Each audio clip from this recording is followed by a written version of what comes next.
Hi, everybody. Welcome to English Digest. I'm Tom. I'm Leah. And today we're going to continue talking about creatures of the night or nocturnal animals. And we're trying to discuss exactly why they prefer being active at night. So I guess some of the reasons, well, I guess the basic reason is they do it for survival. And last time we listed a number of reasons why they survive at night so much better than during the day. Right. That's talking about some of the adaptations they have. And we're going to continue on today, going a little bit more in depth into different adaptations that can really help these creatures, survive and thrive, which is something we say, no, you don't just want to survive, you want to thrive. So that means you don't only survive, you also just really do very well. Like if you are doing well in your business, you're not just surviving, you're thriving. Exactly. You're doing quite well. You're doing well. You're existing. You're getting the things that you want out of life and stuff like that. So yes, we're talking about those adaptations in today's program. So let's get to it. Let's read the entire contents of our lesson now one time.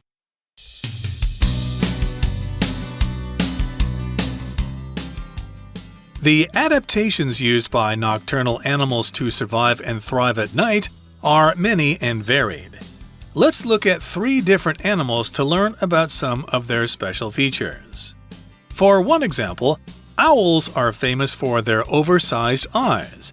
They use binocular sight, which means they can only see straight ahead. Fortunately, they can turn their heads up to 270 degrees in both directions. Owls' ears also play a vital role in their hunt for food. They have asymmetrical ears, obscured by their feathers, with one ear higher on the head and larger than the other. This lets them interpret a range of different sounds and locations when they bob their heads. This attribute is so effective that owls often only need to use their hearing to successfully fill their stomachs. Hedgehogs, in contrast, use their extraordinary sense of smell to find food. This animal is most known for its spiny exterior, but its tiny snout deserves just as much recognition. A hedgehog's snout protrudes from its body, allowing it flexibility while foraging for food. Its warm, moist nose contributes to its powerful sense of smell. A hedgehog can often be seen with its nose in the air, sniffing out changes to its environment. The incredible bat, the only mammal known to fly, can also be found dancing through the night sky. Bats use echolocation, allowing them to better see their prey via sound. Bats also prefer hunting at night, as their dark wings can absorb too much sunlight and heat during the day. These 3 nocturnal species are only a few that go bump in the night.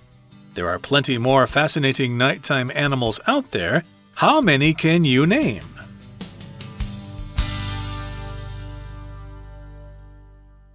All right, everybody. So let's get into our story for today. We're continuing on from day 1 of Creatures of the Night. We're now in day 2, things that go bump in the night.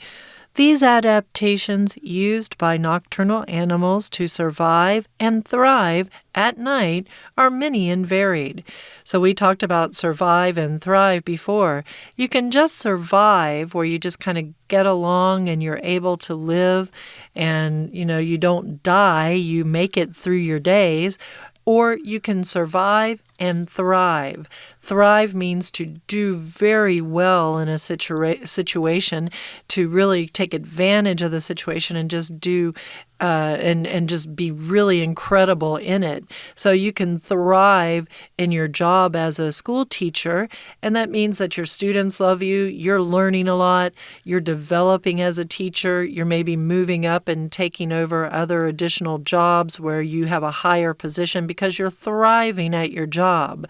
So here again, the adaptations, the changes that these nocturnal animals have to their body, the things that they have as creatures developed over time, these adaptations, they help them not only survive, but also to thrive at night. and they are many and varied. So there's not just one adaptation. It's not like, okay, you 1,000 animals, you get one adaptation. No, they are many and varied. So lots of different animals have many various different adaptations. Okay, so let's look at 3 different animals to learn about some of their special features. And I believe we mentioned these animals in our last program, but we're going to have more details about these animals for today. So for one example, owls are famous for their oversized eyes. Okay, so owls, of course, as you call them in Chinese, are cat-head eagles, I guess. We don't say that in English. We say owls, and there are many species of owls, but they're famous for their oversized eyes. Okay, that's what makes them famous. That's how they're different from other birds, is because they have those big eyes, and also because they use binocular sight, and that means they can only see straight ahead.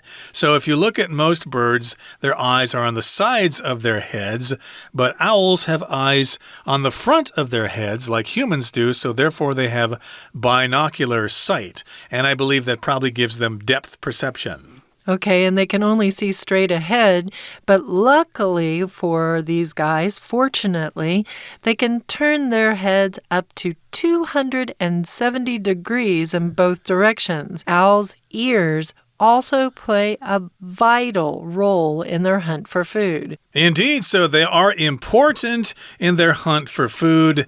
Of course, they have good eyesight because they can move their eyes around so much, but they also have great hearing, and so their ears also play an important role when they hunt for food. They have asymmetrical ears, obscured by their feathers, with one ear higher on the head and larger than the other. That's so strange, isn't it? That's pretty weird. Yeah, most it. of us have ears that are pretty much the same size. Although I think scientifically, I think most people have like one eye that is bigger than another, or one ear that is bigger, but they're very small and most people can't tell. But in this particular case, it's quite obvious. They are asymmetrical, which means they're not symmetrical. One is actually bigger than the other. Our eyes are symmetrical. They're basically the same size. Our ears are symmetrical, but an owl's ears are asymmetrical. One is bigger than the other. Or one is placed in a location that is different than the other as well, right? So they're not in a symmetrical position. They're not equally in the exact same position. One is higher on the head. They're also obscured by their feathers. So if something is obscured, it means you cannot see through it. For example, you might have a bunch of trees at the back of your house that obscure the view that you would have of your neighbor who lives behind you. That means it blocks the view. A lot of times we might say if the view is obscured, that you're not really able to see what's going on. So if you were a witness in a crime and it turns out that you did not have a straight view of what happened, your vision was obscured by another car, then you're not really a good witness to be listening to. But this whole asymmetrical ear thing that these owls have, which I love owls, they're fascinating creatures, they let them interpret a range of different sounds and locations when they bob their heads. So it almost seems like with this special adaptation that they have, they can kind of turn their head here, turn their head there, and it can probably help them figure out where sounds are coming from and use that, something like that echolocation we were talking about with bats earlier. It might be somewhat similar to that. And so they bob their heads. A lot of times when you think of somebody bobbing their head, you think of them bobbing it up and down. So they're going, and they're nodding their head up and down. But you can also bob your head just by bouncing it around to the left or higher or lower. You might bob your head up and down to get away from somebody hitting you with a paper waste ball if they're trying to have a paper ball fight with you. That could happen indeed, but owls are not going to be doing things like that. No. They are interested in hunting prey. So, of course, they use their hearing to figure out where the prey is. Maybe they're listening to a worm crawling in the leaves or something like that. So they bob their heads up and down. They kind of move them up and down, and that can help them find the worm. And that's also because they have those asymmetrical ears. They, again, are hidden by their feathers. And, again, one is bigger than the other. One is higher than the other. So, therefore, they can use that particular mechanism to locate their prey and chow down. And this here says this attribute is so effective that owls often only need to use their hearing to successfully fill their stomachs. So this is an attribute. That's a noun here. As a verb, of course, it's attribute, but as a noun here, it just means a characteristic, a special quality that something has. So it's an attribute, and this attribute or this special skill, this special quality is so effective that owls only need to use their hearing to hunt, and they don't necessarily need to use their vision either. And if we move on to hedgehogs, they are in contrast, so they do something different, right? Hedgehogs, in contrast, use their extraordinary sense of smell to find food. So instead of using their ears, they're using their noses. And we're going to find out what that means and how they're going to use this adaptation to really help them survive and thrive in just a few minutes after we listen to our teacher now. 听众朋友大家好，我是安娜。我们昨天开始带大家看一下动物界的夜猫子。好，所以我们今天要看3种动物哦。比如说呢，猫头鹰，我们昨天特别有提到，猫头鹰它的眼睛就占了它体重的3%呢。在文章第2段的地方，其实它的眼睛是超大的。文章第2段第1句最后面看到猫头鹰的眼睛用的是 oversized， 整个是超大的、过度大的眼睛。基本上他们是使用双眼视觉，所谓的 binocular sight。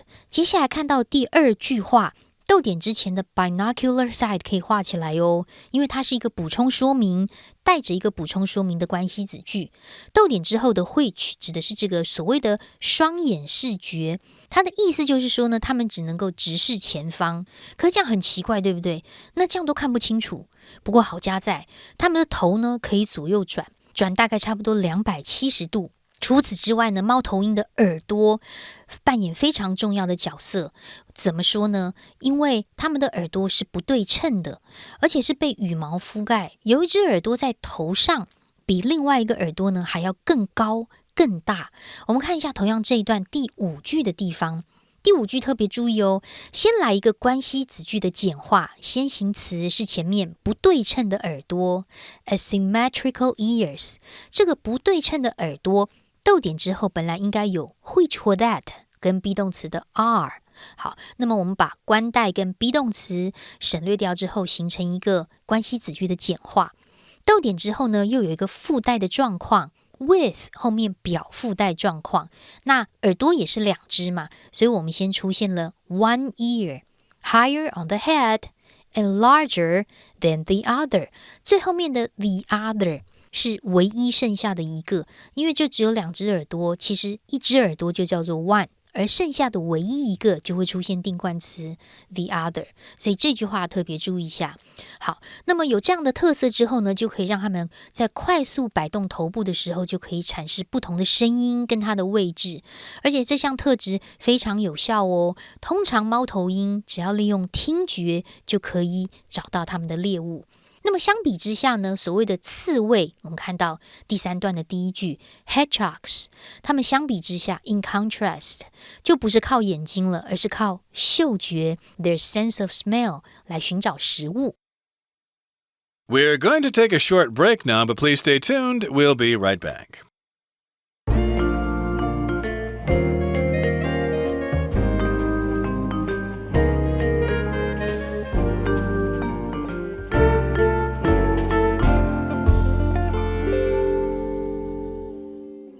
Okay, welcome back, everybody. We're going to continue talking about hedgehogs.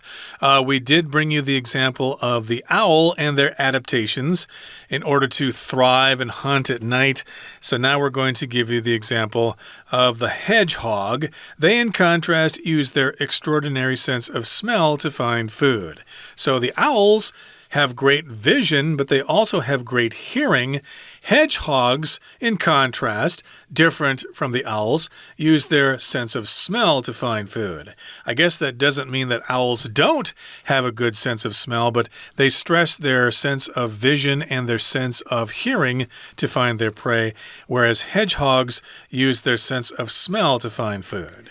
This animal is most known for its spiny exterior, but its tiny snout deserves just as much recognition. So this animal, the hedgehog, is known for something. It's most known for its spiny exterior.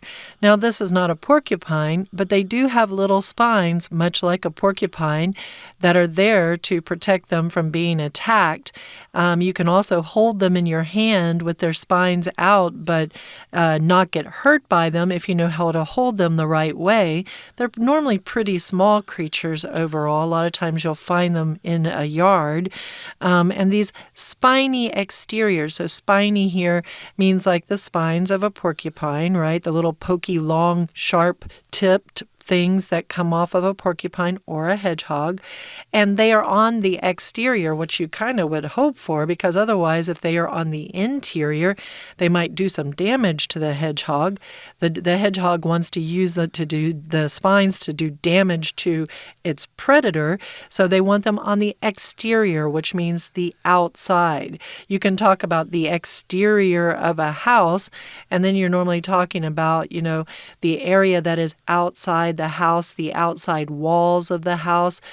Sometimes you might include in the exterior even the yard of a house. But opposed to exterior, the opposite is interior. And its tiny snout also needs some recognition. Recognition means it needs to be recognized. It needs to be appreciated. If somebody is given recognition at school, then maybe they are given an award to say, this award is in recognition of your 20 years of work at the school. So we are showing that we recognize, we see that you've done 20 years of work at school. Or this is in recognition of you being a great athlete. Exactly, and of course a snout is different from a nose. Some animals have a part of their face that sticks out quite far, like dogs and like hedgehogs here. So that part is called the snout, but then the nose is at the end of the snout, and this particular animal has a tiny snout, but still it is amazing and it deserves a lot of recognition. It should be recognized for being such a wonderful thing that a hedgehog has, and a hedgehog's snout protrudes from its body, allowing it flexibility while foraging for food. So that's what a snout does. It protrudes from its body. It sticks out. So if something protrudes, it sticks out. It goes out from the main body of something, and this protrusion, or this snout, allows it flexibility. And if you have flexibility, of course, that means it can either bend from one side to the other, but also it means that things have more than one use. Right, and this flexibility allows it to forage for food. When you forage for something, you go out hunting for it and you try to search it out.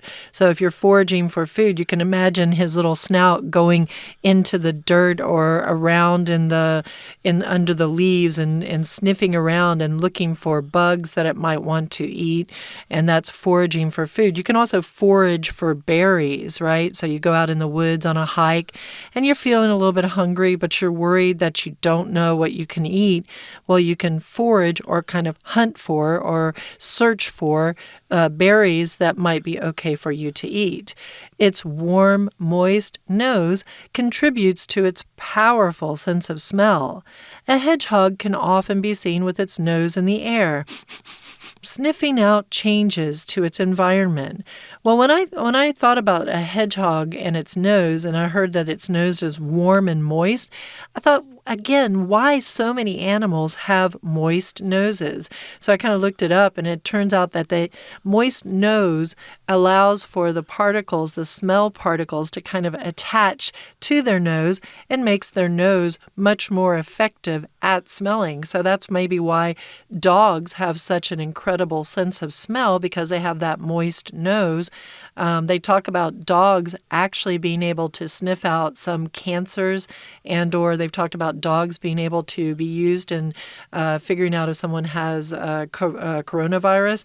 So obviously, something with that moist nose really helps to have that powerful sense of smell, as with the hedgehog here. Yep, so dogs have warm, moist noses, and so do hedgehogs. And this warm, moist nose contributes to its powerful sense of smell. And again, if you see a hedgehog foraging for food, it will often be seen with its nose in the air, and it's doing that in order to sniff out changes to its environment. So yeah, sniffing is when you pull air into your nose because you're trying to smell something, and so that's what the hedgehog is doing. It's sniffing the air to figure out some changes. Oh, I think that little mosquito went that way, so I'm going to go that direction instead of that direction. So that's why they use their smelling to find their food. So that's pretty fascinating there. Let's move on now to talk about bats. Let's do that, but before we do, I just wanted to mention another use of sniff out. So a lot of times someone might use it to say they're going to sniff out a thief or sniff out a problem.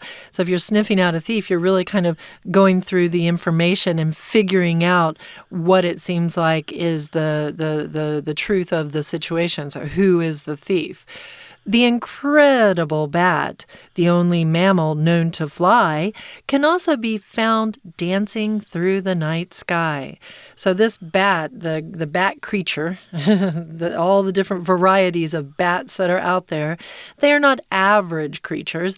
They are incredible, so amazing or wonderful or beyond belief how wondrous they are. Why? Well, one reason might be because they are the only mammal that can fly. Now remember, mammals are creatures that give birth to live young instead of, having eggs that they then sit on like a bird might do. They give birth to live young, and it is the only mammal, the bat is the only mammal that can fly. And why would they be dancing through the night sky? My guess is they're flitting around here and there to catch different bugs. And how might they do that? Let's find out. Yeah, it looks like they're dancing through the night sky. They're moving back and forth as if they're dancing, but they're not really dancing. What they're doing is they're using echolocation, which allows them to better see their prey via sound.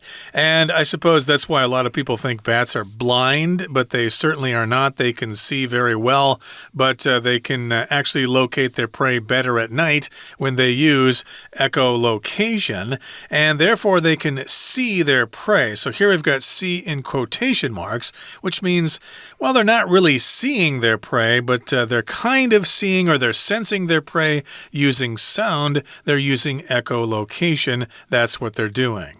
We also find out something interesting about bats is that they prefer to hunt at night.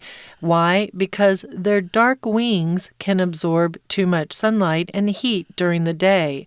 If you ever heard stories about what you should wear if you're out in the desert, people will always tell you you should wear white clothes because it reflects the light, whereas the darker colors tend to soak in or absorb the light a lot more. And if you absorb the light rays, you might be absorbing that heat as well. So that makes it uncomfortable for you to get out in the sunlight if you're wearing dark clothing, unless you like to be really, really super hot, because your clothing's going to absorb the heat, much like the bat's wings, and you're going to feel hot during the day. These three nocturnal species are only a few that go bump in the night. Yeah, you mentioned that in the first program, Go Bump in the Night, which means things that act strangely at night and they kind of are strange to us and we don't know what they are. So, yes, these are three different kinds of animals, different species, different kinds of animals that are active at night. There are plenty more fascinating nighttime animals out there.